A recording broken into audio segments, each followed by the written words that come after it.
बिस्मिल्लाहिर्रहमानिर्रहीम अस्सलाम वालेकुम and welcome to Ahmad world academy. आज की वीडियो में क्लास 9 के स्टूडेंट्स के साथ इंग्लिश का गेस्ट पेपर शेयर किया जाएगा। देखते हैं कि इस गेस्ट पेपर में आपके लिए कौन कौन सी इंपॉर्टेंट चीजें हैं जिनकी प्रिपरेशन आपने करनी है। ओपन करते हैं अपने गेस्ट पेपर को, स्टार्ट करते हैं अपने एमसीक्यूज के साथ। इंग्लिश और उर्दू के पेपर में मोस्टली स्टूडेंट्स क्या करते हैं कि जो ऑब्जेक्टिव होता है उसे एक साइड लाइन कर देते हैं कि हम रात को सोने से पहले अपने एमसीक्यूज की प्रिपरेशन कर लेंगे या पेपर से कुछ टाइम पहले अपने एमसीक्यूज की तैयारी कर लेंगे, जबकि आप सब्जेक्टिव को इतनी इंपॉर्टेंस देते हैं एक तरफ और ऑब्जेक्टिव को आप एक साइड लाइन कर देते हैं। जबकि अगर आप एक सब्जेक्ट में अच्छे मार्क्स चाहते हैं तो जितनी इंपॉर्टेंस आप सब्जेक्टिव को देते हैं उतनी ही इंपॉर्टेंस ऑब्जेक्टिव को भी चाहिए होती है अगर आप अच्छे मार्क्स लेना चाहते हैं। अब अगर आप जो है मॉडल पेपर के थ्रू या पास पेपर्स के थ्रू अगर आप एमसीक्यूज की तैयारी कर रहे हैं तो आपने सिर्फ उन एमसीक्यूज का रट्टा नहीं लगाना, बल्कि आपने अंडरस्टैंड करना है कि ये एमसीक्यूज किस तरह सॉल्व हुए हैं। अब सॉल्व करने के लिए आपको यहाँ पे एमसीक्यूज को मैं ग्रामर की कुछ चीजें बताऊंगा जिनकी आपने प्रैक्टिस करनी है, इनकी प्रिपरेशन करनी है और इंशाल्लाह ताला आप जो एमसीक्यूज का सेक्शन होगा वो आप इजीली सॉल्व कर लेंगे। यहाँ पे एमसीक्यूज में आपके पास transitional devices, figures of speech, kind of verbs and adverbs, modal verbs, prepositions, kind of adjectives, phrases and clauses और pronouns, ये ग्रामर की चीजें आप प्रिपेयर करेंगे। इंशाल्लाह ताला आपके जो एमसीक्यूज होंगे वो आप इजीली सॉल्व कर लेंगे। नेक्स्ट फिर आपका जो है वो सब्जेक्टिव स्टार्ट हो जाता है। सब्जेक्टिव में पहला क्वेश्चन आपका होता है कंप्रीहेंशन ऑफ अ पैसेज का। इस क्वेश्चन में अगर आपकी राइटिंग और रीडिंग स्किल अगर आपकी अच्छी है तो आप इस क्वेश्चन में फुल मार्क्स स्कोर कर सकते हैं। अगर आप इस पैसेज में, आप जरूरी नहीं है कि जो भी आपको इसमें पैसेज दिया जाएगा वो आपकी बुक में से ही हो, आपको अनसीन भी जो है वो आपको पैराग्राफ दे सकते हैं।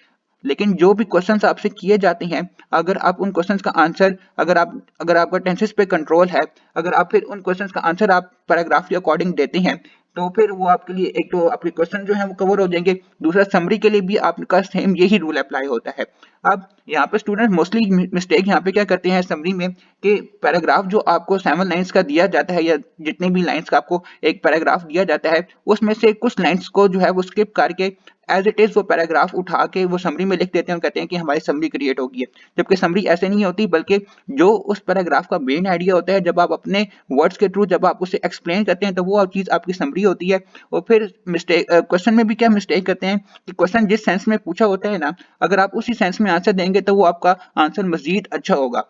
स्टूडेंट्स मिस्टेक ये करते हैं कि जो पैराग्राफ की लाइन होती है एज इट इज वही उठा के समरी में भी लिख देते हैं और वही लाइन उठा के आंसर में भी लिख देते हैं। तो इसकी वजह से आपके इस क्वेश्चन में जो है वो आपकी मिस्टेक्स होती हैं। इस मिस्टेक को आपने अवॉइड करना है। और अगर आपकी बुक के हवाले से मैं आपकी बात करूं कि जो इंपॉर्टेंट चैप्टर्स हैं जो कि पैसेज में आपके आ सकती हैं उसमें हजरत मोहम्मद सल्लल्लाहु अलैहि वसल्लम, mercy for all creation, the art of Muslim woman entrepreneurship, modern world and age of digital globalization और से नो टू ड्रग्स, ये इंपॉर्टेंट चैप्टर्स हैं पैसेज के हवाले से। और इसके अलावा अगर आप चाहते हैं कि आप इसमें फुल मार्क्स स्कोर करें तो मेरा आपको सजेशन है कि आपकी बुक में जितने भी चैप्टर्स हैं उनको आपने ऐसा थॉरली आपने उन्हें रीड कर लेना है। उसके बाद फिर आपकी बुक के हवाले से मैं आपको पोएम्स बताऊं जो पोएम्स आपके लिए इंपॉर्टेंट है, जिसमें आपके पास पैराफ्रेजिंग के हवाले से, स्टांजा बेस्ड क्वेश्चंस के हवाले से जो पोएम्स इंपॉर्टेंट है उसमें पहली आपके पास है मोइंग in spite of war, the eagle, two mothers remembered और no man is forgotten, sorry यहाँ पे मिस्टेक हुई है, नो मैन इज फॉर्जन। ये आपने पोएम्स प्रिपेयर कर लेनी है अपनी बुक में से। और फिर आपके पास आ जाते हैं लेटर्स। लेटर्स हैं आपके पास, write a letter to the editor of a newspaper about cell phone addiction among youth. और फिर उसके बाद है अबाउट स्ट्रीट क्राइम्स, फिर उसके बाद about street begging, about poor sanitation condition. अब पुअर सैनिटेशन कंडीशन वो आपको किसी एरिया के बारे में भी पूछ सकते हैं, किसी हॉस्पिटल के बारे में भी पूछ सकते हैं, किसी जो है वो गवर्नमेंट स्कूल के बारे में भी पूछ सकते हैं। तो ये डिपेंड करता है कि वो किस तरह की कंडीशन वो एरिया के बारे में आपसे पूछने हैं।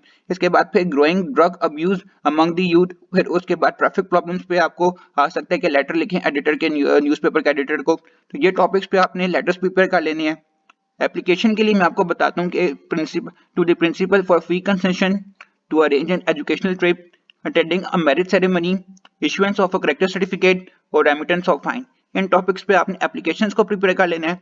पैराग्राफ के लिए मैं आपको बताता हूँ कि use, importance, role of technology. अब ये क्या है कि importance of technology in education पे भी आपको आ सकता है, use of technology in education पे भी आपसे पूछ सकते हैं, या role of technology in education में भी, इनमें कोई भी एक वर्ड यूज करके वो आपको कह सकते हैं कि इस पे हमें पैराग्राफ लिख के दें।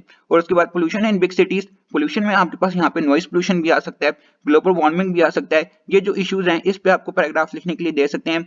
अनएम्प्लॉयमेंट इन पाकिस्तान, इस पे आपका आ सकता है पैराग्राफ। और एजुकेशन सिस्टम, इस पे आपको पैराग्राफ लिखने के लिए दे सकते हैं। Advantages and disadvantages of social media, ये टॉपिक पे आपका आ सकता है। रोल ऑफ मीडिया क्या है, impact of social media on youth, इनमें से किसी भी आपका पैराग्राफ वो आपको लिखने के लिए दे सकते हैं। सेल फोन एडिक्शन पे, करप्शन पे, टेररिज्म पे, visit to a historical place, rural versus urban life, drug addiction, इन टॉपिक्स पे आपके पैराग्राफ वो आपको लिखने के लिए दे सकते हैं। डायलॉग्स में फिर आपके पास dialogue between teacher and student about importance of hard work, dialogue between two friends about the influence of social media on youth, dialogue between teacher and student or between a parent and child about choosing a career।